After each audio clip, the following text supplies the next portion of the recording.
In this video, Kaparekoy, ay aayusin natin yung problema mo sa internet connection mo. Yung tipong bigla ka na lang naglalag o kaya nagkakaroon ka ng hyping sa mga game na nilalaro mo. Kaya kung yan yung problema mo, Kaparekoy, ay susolusyonan natin yan dito sa video na to. For all games yan, mga Kaparekoy. Pero bago tayo magsimula, ako nga pala si parekoystvtips and nagtuturo ako ng mga Android tips and tricks sa channel na to para mas magamit natin yung phone natin ng maayos at simple. Ngayon guys, let's go!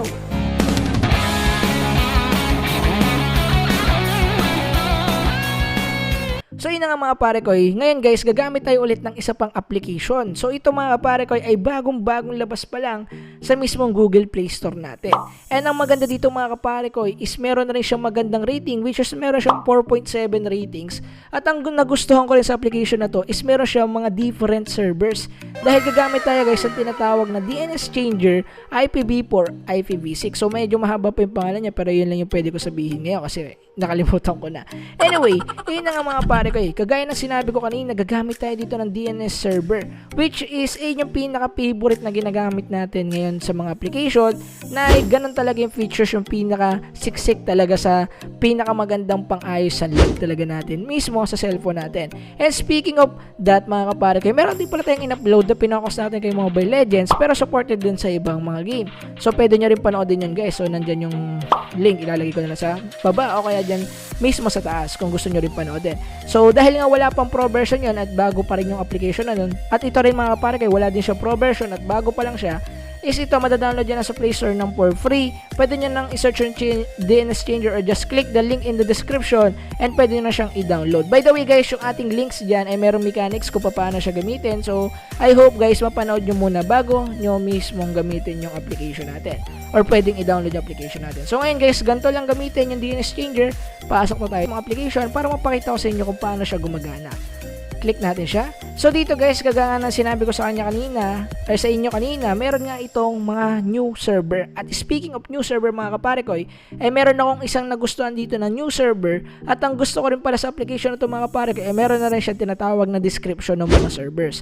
Ang ibig sabihin, mas malalaman na natin kung para saan ba yung purpose ng mismong DNS server na yun, ano ba yung focus niya, bakit nyo ba siya gagamitin, at ano ba yung makukuha natin pakinabang sa DNS servers na yan. Ang ibig sabihin guys, ayan guys, so meron na siya mga tinatawag na yan, show and see. Meron na siya mga description which is hindi na kayo mahihirapan basahin or alamin kung ano-ano ba yung mga purpose ng DNS na to. So speaking of nyo nga, kagaya ng sinabi ko kanina, is yung pinaka-favorite ko guys is itong 𝗕𝗘𝗦𝗧𝗧𝗜𝗔. So yes guys, siya na yung pumalit mismo kay 1.1.1 or yung tinatawag na Cloud Player DNS para sa akin. Kasi guys, siya ngayon yung pinakamabilis sa area ko. So ito ulit yung take notes ko guys. It depends pa rin yan guys sa area natin kung nasaan man tayo ngayon. Kasi mayroong mga DNS server na maganda sa area na ganito. Pero kapag ginamit mo sa area na ganito, eh hindi naman siya kaganong kagandahan. Ang ibig sabihin, maaring itong 𝗕𝗘𝗦𝗧𝗧𝗏 is mas maganda sa area ko pero hindi maganda sa area mo. So all you need to do is to explore the application at maghanap ka pa ng ibang server na pwede mong gamitin.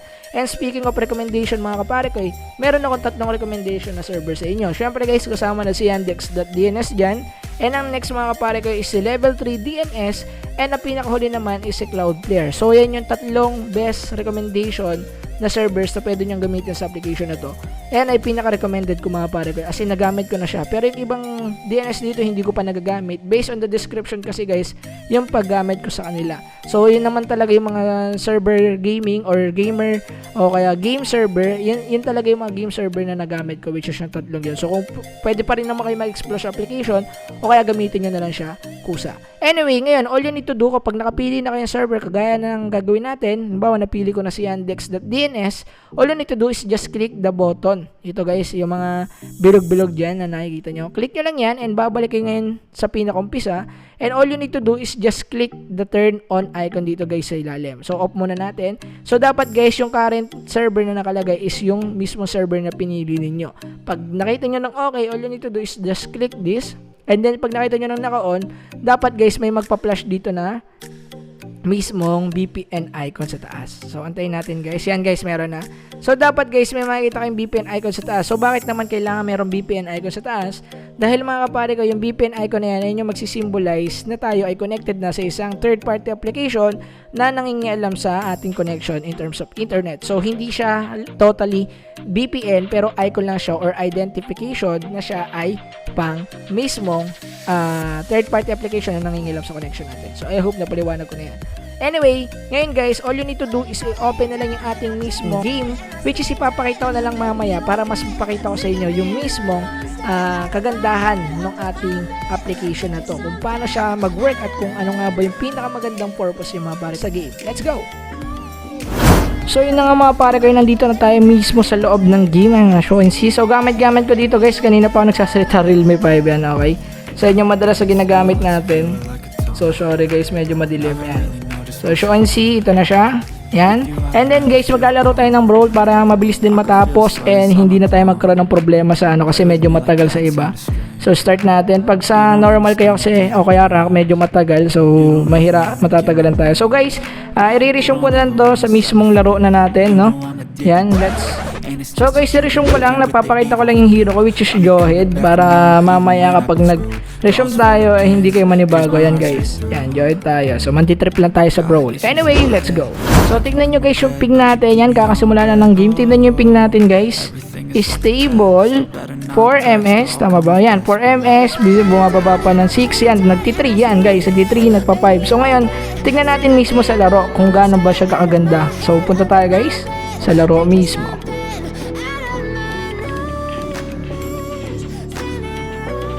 Uy, first blood agad.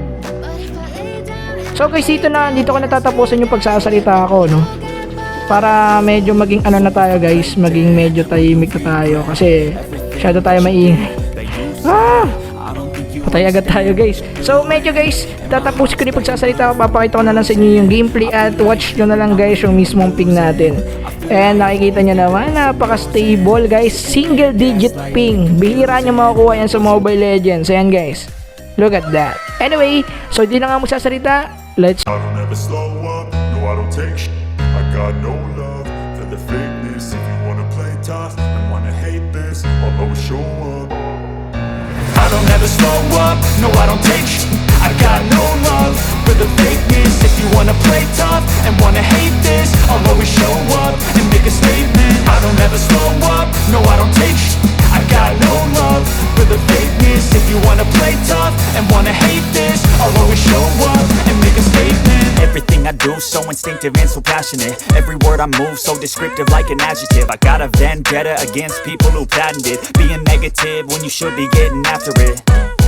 I got facts over tracks, this and that. Spitting slow, spitting fast. I could roast, I could gas. Think I'm okay at last, but I don't know if that can erase all the past. And the pettiness, a reflection of the emptiness. Hilarious, you think you're worth my time, you're delirious. Mysterious, because you hide behind a fake exterior. Inferior, you know I'll always be a bit superior. Get off of me, this ain't no humble brag. I want you to hear words, you can say them back. I want you to feel free from the chains at last, and to believe in what you got, it was built to last, yeah. Now that I've been put through, I never got anyone's help. I had to do it all myself.